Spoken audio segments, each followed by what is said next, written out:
Matapos ang pagbaha kahapon, matinding putik ang tumambad sa mga residente sa Marikina City.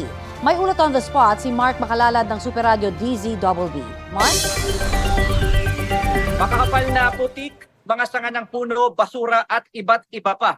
Ito ang iniwan ng lagpas tao na baha dito sa ilang lugar sa Marikina matapos ang pagbuhos ng malakas na ulan. Sa pag-ikot ng Super Radio DZBB na abutan namin, ang mga residente na problemado dito sa Barangay Malanday na hindi na alam kung paano ang gagawin nilang paglilinis. Masyado kasing makapal ang mga putik at mahirap tanggalin. Kwento nila, unti-unti silang pumuti ang panahon ay nagmadali silang umalis ng evacuation center para maglinis. Tinignan din nila ang mga gamit nilang hindi na isalba kung kaya pang mapakinabangan. Sa ngayon, umaapila sila ng tulong sa lokal na pamahalaan para malinis ang kanilang lugar. Kakailanganin kasi nila ng mga truck ng bombero para sa flushing operations o yung pagsasaboy ng tubig.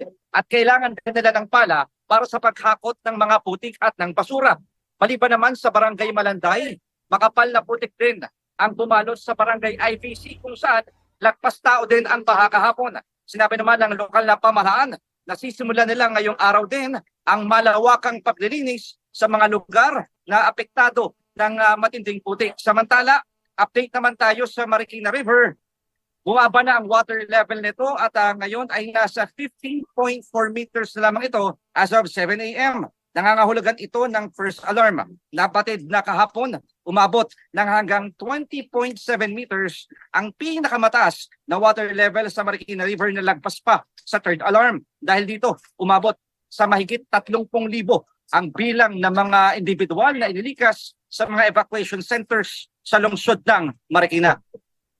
Balik sa iyo, Connie. Yes, Mark, kanina kausap lang natin si Mayor Marcy Teodoro at ang sabi nga niya, bagamat nagbabalikan na yung ating mga kababayan dyan sa Marikina, marami pa rin daw talaga namumroblema ngayon doon sa paglilinis. Ano ba yung assistance na maaari pang ibigay ng lokal na pamahalaan kaya para tuluyan ng magkaroon ng yung talagang makabalik na sila sa kanilang mga tahanan ng of course may panatag ba yung loob nila dahil doon sa mga sakit naman na dala nito? Tama ka dyan, Cody. Alam mo, kanina nga, nag-ikot din tayo sa mga evacuation centers.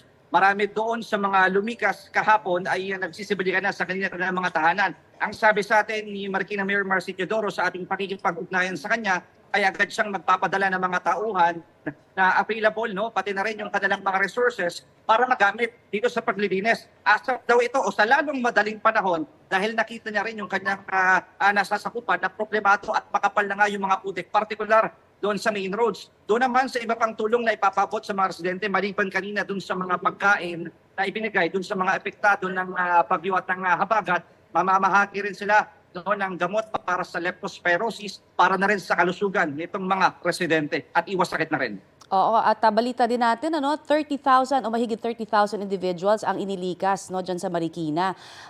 Doon sa 30,000 na yan, meron ba tayong datos, Mark, kung kailan at ilan talaga yung nananatili pa rin hanggang sa ngayon sa mga evacuation center dahil hindi pa rin makabalik sa kanilang mga tahanan? Sa ngayon, Conti, doon sa mahigit 30,000 na yan na patuloy na napabawasan, ang binabanggit sa atin ni Marikina Mayor Marcy Teodoro ay sakop yan doon sa mahigit 30 na evacuation centers doon sa lungsod. Pwede naman sila manatili pa dyan habang hindi pa naayos yung kanilang mga tahanan. Pero magkagayon man, kanyang tiniyak na magpapabot din sila ng tulong para dito sa mga apektado ng mga residente.